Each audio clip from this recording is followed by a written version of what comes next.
vit et ne respire que par la culture et pourtant il n'est ni peintre, encore moins chanteur ou encore un artiste. Il est tout simplement amoureux et fasciné par la culture, par notre riche patrimoine culturel. C'est d'ailleurs ce qui l'a conduit à la tête de l'APTM, pour ceux qui ne le savent pas, Agence pour la promotion touristique au Mali. Bonjour Sidi, ou sinon bonsoir. Bonsoir. J'espère que tu vas bien. Ça va, alhamdulillah, Dieu merci. Pas trop fatigué de tous ces mouvements? Non, ça va. C'est pratiquement notre quotidien. Et c'est quand la passion te motive, je pense qu'on ne sent pas trop la fatigue. Alors, la passion, la motivation, est-ce qu'on peut savoir qu'est-ce qui a conduit Sidi dans ce monde fascinant qu'est le monde de la culture? Je pense que c'est un peu le métier, l'activité. Comme vous le savez, nous sommes dans le tourisme. Et quand j'ai intégré la fonction publique en tant qu'administrateur du tourisme, on m'a orienté à l'Agence de promotion touristique du Mali. Pour ceux qui sont un peu initiés, savent que le tourisme, c'est un peu la culture. Donc progressivement, je me suis intéressé à ce domaine sans en être un spécialiste. Donc à la date d'aujourd'hui, je ne suis pas spécialiste, mais je suis un passionné de la culture. Passionné de la culture, l'Agence pour la promotion touristique, je l'ai dit tantôt, vous êtes à la tête de cette agence. Ouais. On peut connaître un peu l'histoire, qu'est-ce qui a motivé le choix du gouvernement malien, on peut le dire ainsi, d'ouvrir une agence, ne serait-ce que pour promouvoir le tourisme au Mali? Oui, l'agence est née à la suite de la restructuration de l'ex-OMATO, l'Office malien du tourisme et de l'hôtellerie. Et le gouvernement a voulu donner un nouveau souffle à l'action publique pour faire en sorte que l'agence qui est née justement sur les cendres de l'ex-OMATO puisse véritablement se concentrer sur les aspects de promotion marketing de la destination Mali. Parce que du temps de l'ex-OMATO, on avait deux entités, on avait plutôt deux entités en une. Il y avait l'aspect réglementation et également l'aspect promotion. Donc on a dit que cela ne pouvait pas forcément marcher et qu'il fallait scinder les deux structures, du moins la structure ex-Office malien du tourisme en deux entités. Une agence de promotion touristique du Mali qui va se concentrer sur la promotion touristique de la destination Mali, mais également une direction nationale du tourisme qui va s'orienter vers des aspects de politique, de régulation du secteur du tourisme. Donc c'est un peu ça. Donc c'est encore pour permettre davantage à l'agence de promotion touristique du Mali d'être justement au devant de tout ce qui est activité marketing, de tout ce qui est activité promotionnelle. Et par là, entendre effectivement le marketing des territoires, le marketing territorial, attirer davantage le maximum de personnes vers des sites touristiques, que ces personnes soient des nationalités maliennes ou étrangères, c'est un peu les motiver, les inciter davantage à découvrir le Mali et à s'intéresser davantage à notre destination. De plus en plus, malheureusement, le Mali a subi de multiples crises, plus d'une décennie de crises, ce qui a fait que l'agence a dû repenser à comment elle va faire en sorte que le tourisme soit promu. Aujourd'hui, on peut savoir qu'est-ce qui a prévalu dans ces choix, dans ces prises de décision pour faire la destination du Mali, pour les Maliens, une véritable destination, une découverte en quelque sorte. D'accord. En réalité, c'était justement voir comment on peut rapidement essayer d'amener, parce que quand le Mali fait l'objet d'une désaffection de la clientèle internationale, il fallait imaginer, il fallait inventer, il fallait plutôt davantage s'intéresser au public malien. Donc comment faire en sorte que les Maliens puissent davantage s'orienter vers les sites touristiques du Mali, ça a été également une de nos motivations. Et cette motivation également prend appui sur le fait qu'il y a eu beaucoup de forats qui ont été organisés et qui ont mobilisé l'ensemble des parties prenantes au secteur du tourisme. Et ce sont ces parties prenantes qui ont dit ok, il est aussi important qu'aujourd'hui que nous puissions nous arrêter et dessiner de nouvelles perspectives pour le secteur du tourisme. Donc du coup, ces forats ont recommandé fortement l'implication de la clientèle nationale dans la consommation du tourisme dans notre pays. Donc pour nous, c'était également voir comment on peut davantage tirer profit de cette clientèle nationale qui par moment n'a pas suffisamment d'informations ou également peut-être a du mal peut-être à pratiquer l'activité touristique. Donc dans ce cadre-là, l'agence est intervenue justement pour un peu faciliter la mise à disposition d'informations sur les sites touristiques du Mali, que ce soit les sites naturels mais également les sites culturels. Et en plus de ça également, la vulgarisation d'informations sur les offres hébergement et les offres de restauration, plus les offres d'animation. Donc, c'est tous ces aspects qui nous ont amenés véritablement à nous tracer une voie, la voie de la durabilité, parce qu'on s'est dit que l'activité touristique dans un pays ne peut pas marcher sans fondamentalement l'implication des acteurs locaux, sans fondamentalement l'implication des résidents nationaux. Donc, à la date d'aujourd'hui, je pense que nous sommes en train d'y arriver progressivement. Alors, est-ce que c'est ce qui explique que depuis quelques années, on voit des visites qui sont organisées autour des monuments? On voit l'initiative Bamako City Tour, Ségou Fali Tour, oui, des initiatives du genre. Est-ce que ça a vraiment permis de créer l'engouement autour du tourisme au Mali, des lieux touristiques de Bamako et d'environ? Oui, en réalité, on n'avait pas soupçonné cet engouement parce que quand on lançait l'initiative Bamako City Tour, on était certain peut-être de drainer à peu près 5000 personnes chaque année. Mais nous avons été très vite dépassés parce que la dernière édition qui remonte à 2023, nous avons pu enregistrer plus de 20 000 participants sur nos différents parcours. Donc c'est vous dire qu'il y avait une demande latente qui était là et cette demande latente n'avait pas pu être appréhendée par le secteur privé, mais également par le secteur public. Donc tout le monde s'était focalisé sur la clientèle internationale, aux dépens de la clientèle nationale. Donc quand on a organisé ces activités, ça a été véritablement un succès. Et aujourd'hui, je pense que progressivement, ces activités sont en train de s'implanter progressivement plutôt dans le paysage malien. Et notre objectif, c'est de faire en sorte qu'au-delà de l'engouement populaire, qu'on puisse assister à des créations d'emplois directement liées à la fréquentation de ces sites. Déjà, on peut se réjouir des statistiques qui ont été mises à notre disposition parce qu'après les éditions Bamako City Tour pendant l'année, il y a eu des monuments qui ont doublé le nombre de visiteurs. Donc ça, c'est également important. Et nous avons pu aussi mettre certaines entreprises, certaines agences de voyage au travail qui ont repris un peu le flambeau après les grandes vacances scolaires et qui ont pu véritablement signer des contrats de partenariat avec des établissements scolaires, là où des enfants sont amenés à visiter les sites touristiques sur toute l'année. Parlons de ce dernier point, les enfants. On voit que de plus en plus, la campagne de communication a vraiment tiqué les parents qui ont amené les enfants à la découverte du Mali. Est-ce que quelque part, en amenant les plus jeunes à découvrir le Mali, on les amène aussi à aimer et à s'inscrire en acteur de promotion de notre tourisme? Oui, non, en réalité, c'est ça l'objectif parce qu'aujourd'hui, nous nous sommes focalisés sur la cible juvénile. Parce que c'est un peu l'avenir de demain. Aujourd'hui, quand on essaie de se comparer à d'autres pays, là qui ont véritablement eu des résultats très encourageants dans le cadre du développement du tourisme, nous nous sommes rendus compte que ces pays se sont focalisés sur la clientèle nationale. Alors que l'activité touristique, c'est une pratique qui est là. Il va falloir la vulgariser et initier davantage la clientèle juvénile à cette pratique. C'est ce qui peut nous assurer un avenir certain. Ces enfants que nous avons amenés sur des sites sont l'avenir du tourisme malien parce que ce sont ces enfants qui vont revenir dans 15 ans, cette fois-ci avec leurs enfants sur ces sites. Donc du coup, nous, l'objectif que nous ciblons, ce n'est pas tout de suite sur le court terme, c'est vraiment sur le long terme. C'est véritablement arriver à l'émergence d'une clientèle nationale qui soit profitable à l'ensemble de la chaîne de l'industrie touristique. Donc aujourd'hui, je pense que cet engouement s'amplifie d'année en année. La petite anecdote est que ce sont même ces enfants qui ont amené leurs parents à emboîter les pas. Quand on a amené les enfants faire à la découverte des sites touristiques de Bamako, et les semaines d'après, ce sont les parents qui les ont rejoints en fait. De venir exactement, voir. c'est un peu ça.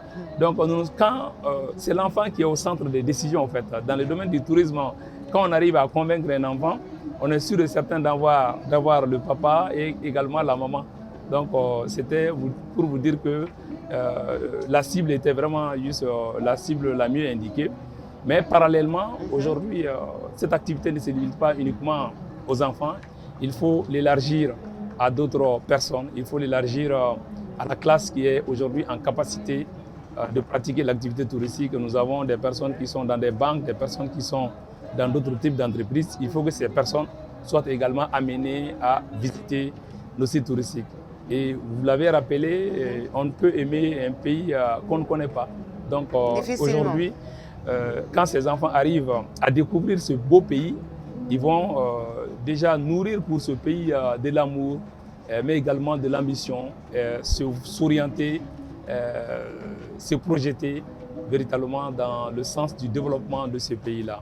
Donc imaginez, c'est un peu une anecdote, Oui. Quand on amène les enfants visiter la Tour de l'Afrique, mais mettez-vous en tête, est-ce qu'aujourd'hui Bamako centre la Tour de l'Afrique, qui est également des projets de développement urbain qui puissent indiquer qu'on va justement raser la Tour de l'Afrique. Vous allez voir que ce sont les mêmes enfants qui vont être les défenseurs, les premiers défenseurs justement de ce monument-là. Donc c'est vous dire qu'aujourd'hui c'est assez important et ça fait naître en eux le sentiment de protection, mais également d'appartenance aussi. L'esprit patriotique exactement. Outre le volet promotion auprès des citoyens, du citoyen lambda, on voit que l'APTM est également présent à pratiquement toutes les rencontres culturelles, que ce soit les festivals, que ce soit à Bamako, dans les différentes régions. Est-ce que l'APTM s'occupe également de ce volet? Et pourquoi on vous retrouve pratiquement à toutes ces rencontres? Oui, je l'indiquais tantôt, l'objectif c'est véritablement de faire la promotion du tourisme domestique.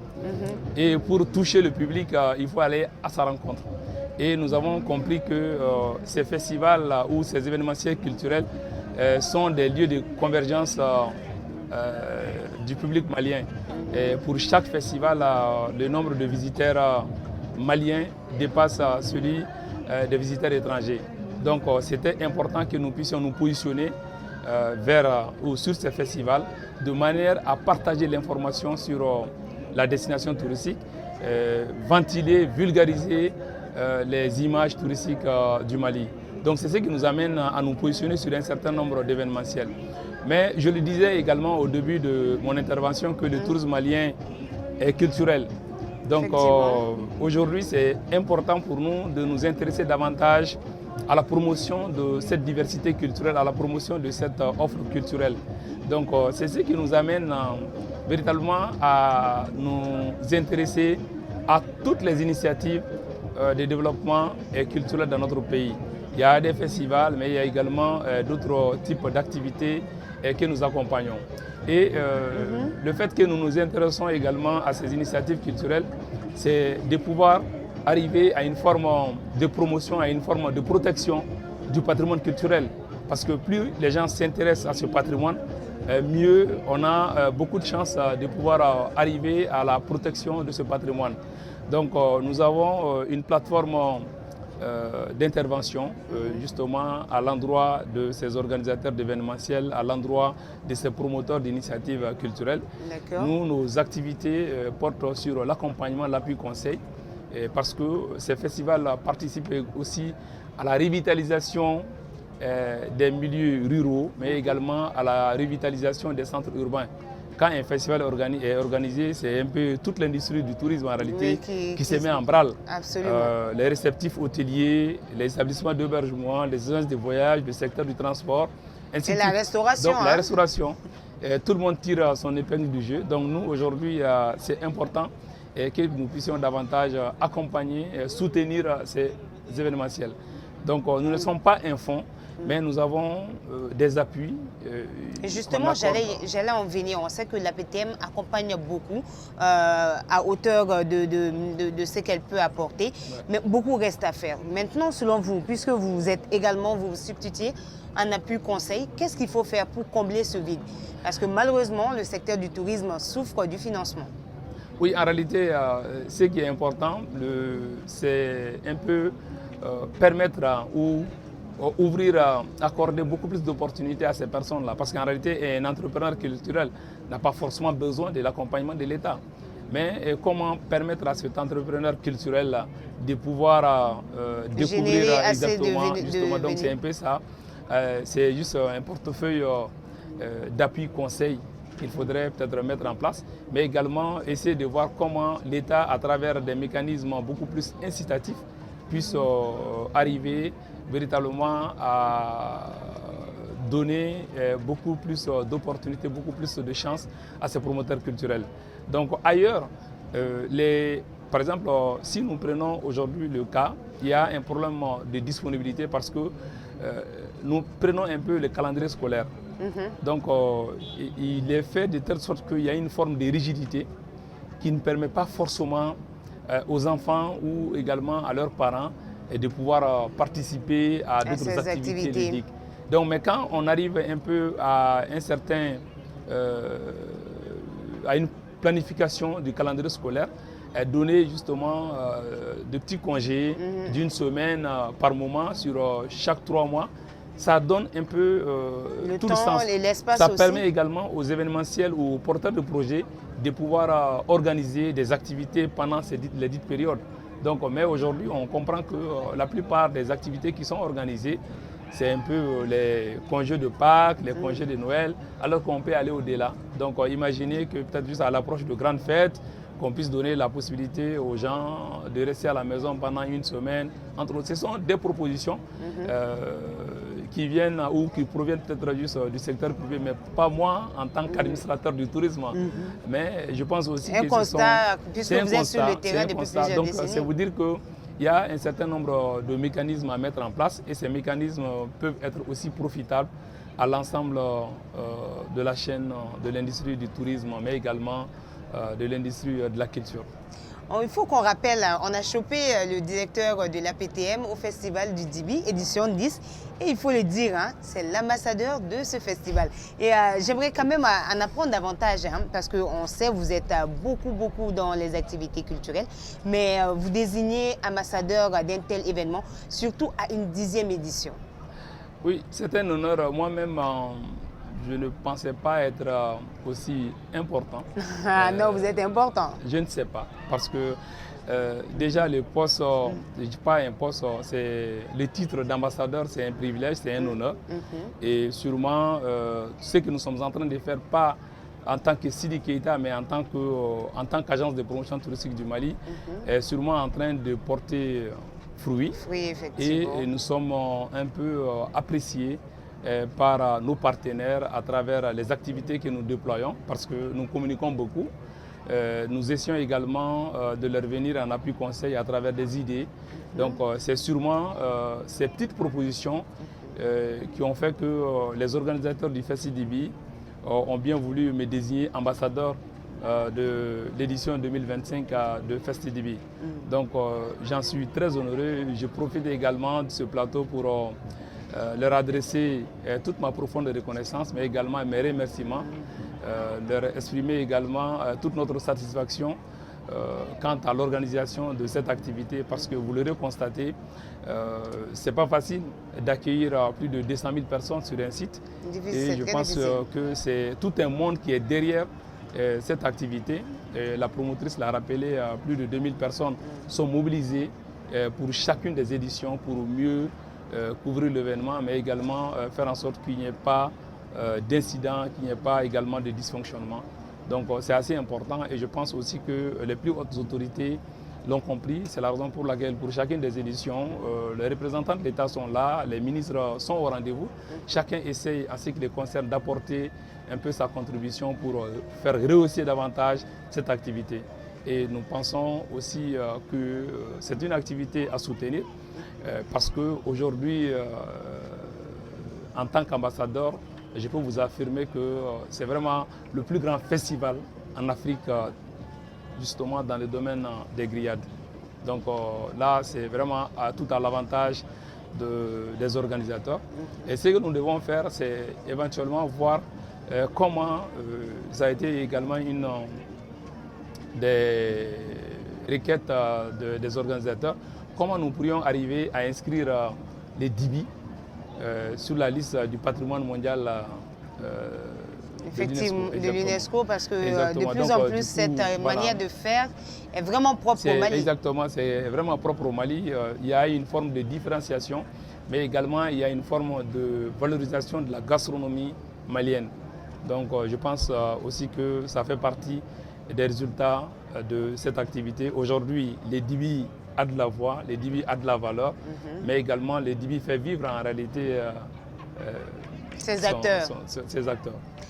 Sur une note un peu plus légère, hein, nous connaissons, beaucoup le connaissent, Sidi Keita, il est le directeur de la PTM, mais je ne l'ai pas vu une fois, mais plusieurs fois, se mettre la main à la pâte. C'est lui, il prend le matériel qu'il faut, il le met il faut qu'on mette cette chaise ici. On le voit beaucoup au four et au moulin. Est-ce que quelque part, c'est vraiment l'amour que vous portez aux activités culturelles? Oui, non, en réalité, on se complète. Comme on l'a dit, il y a des idées, mais la profusion d'idées aboutit véritablement à une forme de dynamique.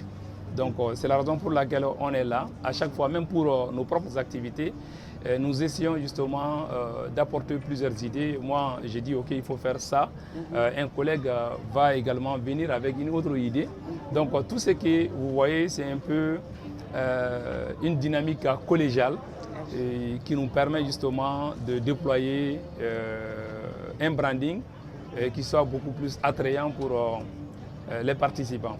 Donc c'est un peu ça. Je pense que c'est une forme de complémentarité, mais nous essayons également d'innover, un peu quitter les sentiers bâtis pour arriver à un stade là où chaque touche sera beaucoup plus appréciée, chaque touche va apporter son lot d'innovation.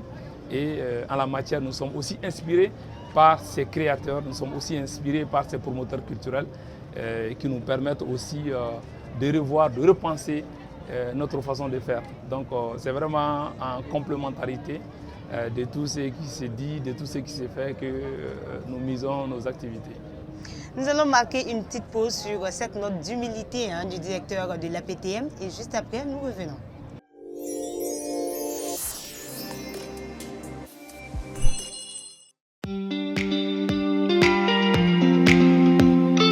Plongez dans l'expérience gastronomique ultime au Sky Buffet, situé au cœur de Bamako dans le quartier ACI 2000.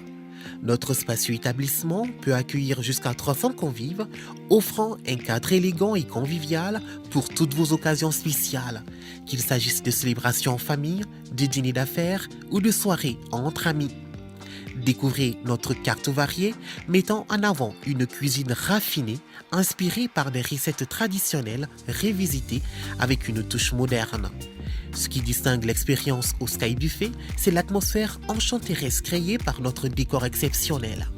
Chaque détail a été soigneusement pensé pour créer une atmosphère captivante, mêlant harmonieusement élégance et chaleur.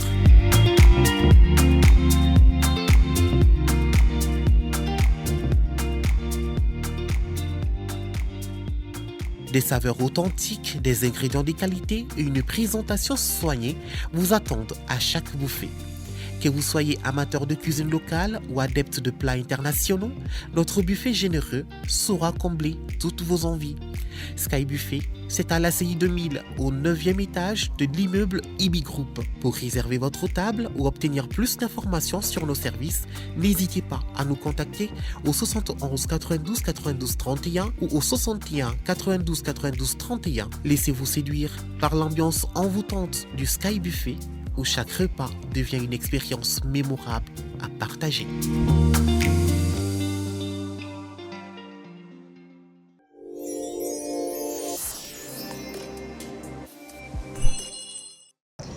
De retour sur ce plateau, délocalisé sur le site du festival Dibi, 10e édition.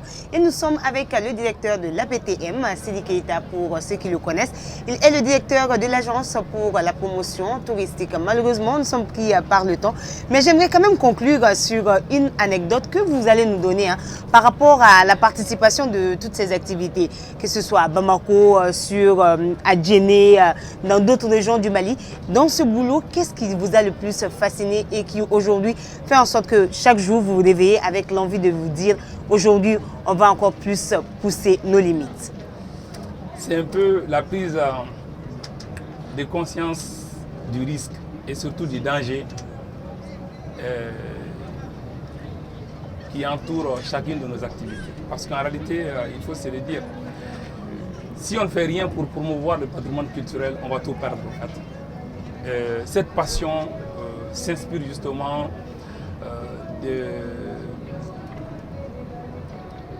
du devoir en fait. C'est dire qu'en tant que Malien et en tant que manager de destination, nous avons cette responsabilité d'arriver à la promotion de notre identité culturelle, d'arriver à faire en sorte que ce patrimoine puisse justement être préservé et également puisse davantage profiter aux Maliens. C'est un peu cette responsabilité qui m'amène à m'investir au jour le jour, à m'investir davantage pour apporter ma petite contribution à l'édification nationale.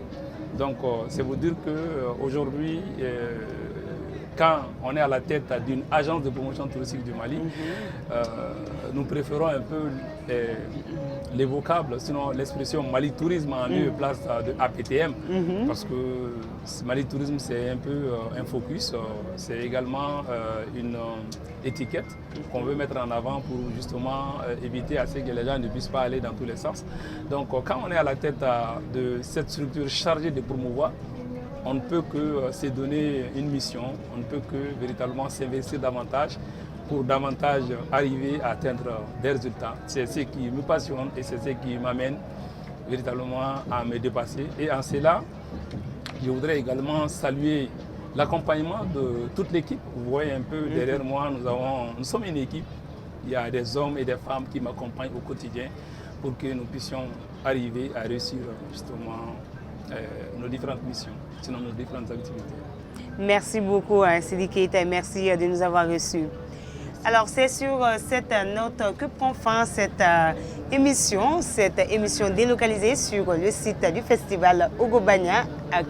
Je dis Ogobanya, ça se comprend, hein, Sidi, parce qu'après juste Ogobanya, on assiste au festival d'Ibi. Pour dire que les activités culturelles vont continuer jusqu'à pratiquement début mars, hein, avant de marquer une petite pause. Avant le mois de Ramadan. De Ramadan, donc, effectivement. C'est un peu ça, c'est un peu la ruée vers l'or.